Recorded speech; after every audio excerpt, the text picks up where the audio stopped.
All right, fire 'em up! So what do you get when you mix Batman and the Punisher in one film? Well, you get one hell of a sequel.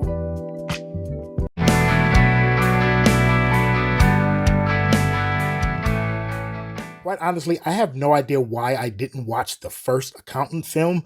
It seemed like something that I would want to watch. I guess it's one of those things where you say, hey, I'll catch that one later. I want to watch this first. And it just kind of loses its way and gets mixed in the shuffle of things and you just don't watch it. But I honestly have to admit that I really do hate myself for not watching it when it first came out. Because watching this film, I had to go back and watch it in order to understand Christian Wolff from the beginning. And believe me, if you haven't seen the first film, the second film is going to seem kind of wonky. But together in a chorus, this is one hell of a sequel. Directed by Gavin O'Connor and written by Bill Dubuque, this sequel stars Ben Affleck reprising Christian Wolff and John Berthnal joining as his estranged hitman brother, Braxton. Now, after FinCEN agent played by J.K. Simmons dies, Wolff is pulled back into action along with a new Treasury agent, Marybeth Madina, played by Cynthia Addai Robinson, to take down a human trafficking ring and figure out why J.K. Simmons' character was killed in the first place. Now, from the first film to this one, there is a big tone shift. The first film is a thriller and very much grounded and a hell of a lot more serious than this one. Watching The Accountant 2, there are moments in this film where you will literally break out laughing out loud. And I was not expecting that, but it is not where they have added jokes into the film. This is comedy that is because the character is neurodivergent and he's so deadpan and so serious with what he says that it rubs people the wrong way. And the comedy comes in because they are just so thrown off by the things he say that it becomes very humorous.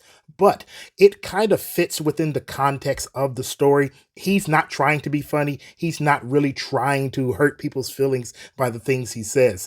Christian Wolff that I'm talking about. What happens is that he just doesn't have the ability to pull his punches and to say things with tact. So people get rubbed the wrong way and their reactions, like I say, it is just a very funny in certain occasions. But like I said, within the context of the film, it's okay. Now, honestly, some of this film, The Accountant 2, it doesn't really land. A lot of the tone shift from the first film to this one, you're expecting it to be a hell of a lot more serious, and not because of his deadpan delivery, but there are moments that pull you out of the seriousness of which this film is trying to expound on, and it just kind of just lays there and it's flat. But a lot of the action does hit, and I think that kind of makes up for it in the long run. At the heart of the film is the chemistry between Ben Affleck's Christian Wolff and his brother Braxton, played by John Berthnal. This is very much a brother story where these two men who have been separated by space and certain situations and trying to find each other and trying to figure each other out, with Christian Wolff's neurodivergence and John Berthnal's Braxton not really understanding his brother and how his brother's brain works. There's this story and this space around them where they're literally trying to fill each other out, but they are very much alike, and at the same time they are completely different. And like I said, at the core, it's them. At the core of the story, it's them trying to figure each other out. And I love how their chemistry is this push and this pull. 1 minute Christian is in charge because he's so very smart, because he's so cold and calculating and can figure things out within a blink when it would take everybody else weeks or maybe months to figure something out. At one point, that's the pull, but then all of a sudden that gives way to John Berthnal, hitman character, where he's just volatile and chaotic and just so very violent. And then when he gets going, Christian will step up and match his violence because he is very much capable of it as well. I just love that push and that pull, and you don't really get to see something like that in film anymore. And to see it on screen, especially with these two, because I love Ben Affleck and I love John Berthnal, but to see them two on screen together with this push and pull is something I never thought I would see.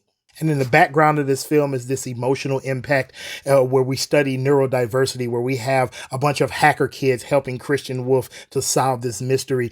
And I love the fact that this agency is all about taking kids and taking people who are neurodivergent and they just kind of don't fit out in the regular world because they just don't have the social tools in order to deal with it. But they are welcome into this organization where their specific skills, their intelligence, their thing that you would out in the regular world would isolate them and alienate them. Here it makes them into rock stars, into superstars, because Christian understands this because he himself started his organization and fits in so well with them. But I love how they explore that. I love how they explore brotherhood between Berthnal and Ben Affleck's character. I love how they talk about finding your own way and just being so very comfortable in your own skin and not letting the world tell you who you are. Even with John Berthnal's character, he knows he's a hitman. He knows he's not the greatest type of man in the world, but he still finds a way to say, hey, I may be this scumbag of a person, but you are my brother and I love you.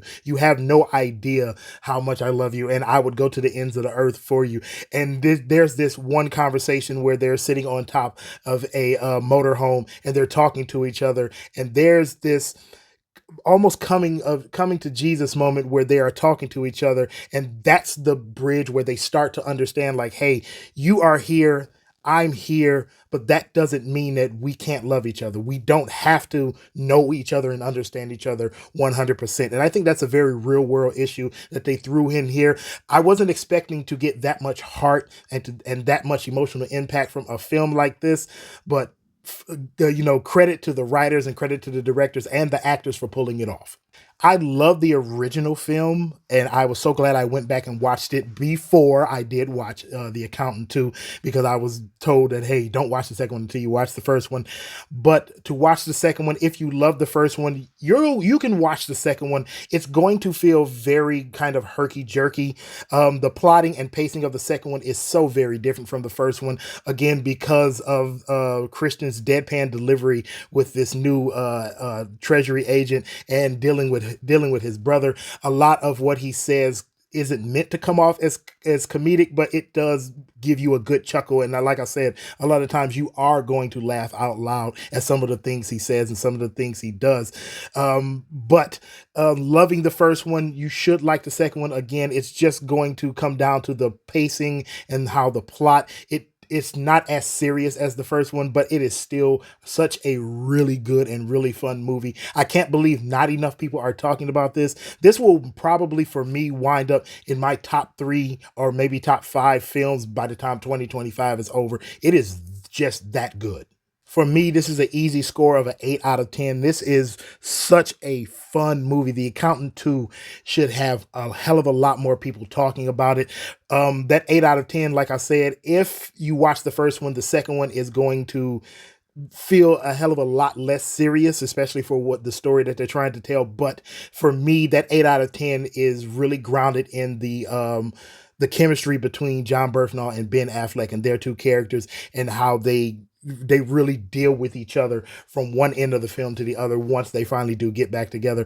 One thing I didn't understand was why they didn't bring back Anna Kendrick for this one.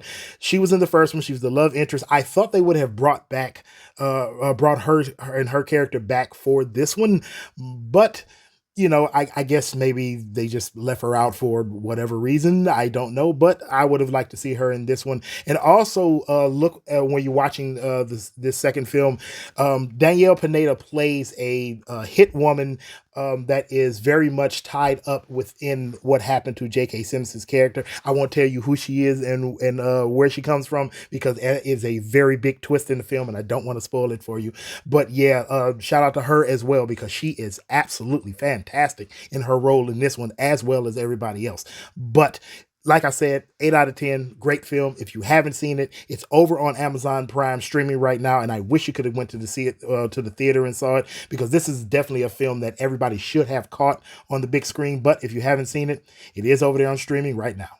Those are my thoughts on The Accountant 2. I really want to know what you all thought of it. If you've seen it, if you have not, go watch it and come back here and give me your honest to God thoughts. I think this is an absolute fantastic movie. And like I said, I think more people should be talking about it, especially being a follow-up that was 8.5, 9 years from the original. And this is just a fantastic follow-up to it. Like I said, It's a less serious version of following up with the first one, but still a really good movie. But get down in those comments if you've seen it and let me know what you thought of the film. It's time for us to go, and I will end this video the same way we end all videos. God bless. I love you, and peace. I'll see you next time.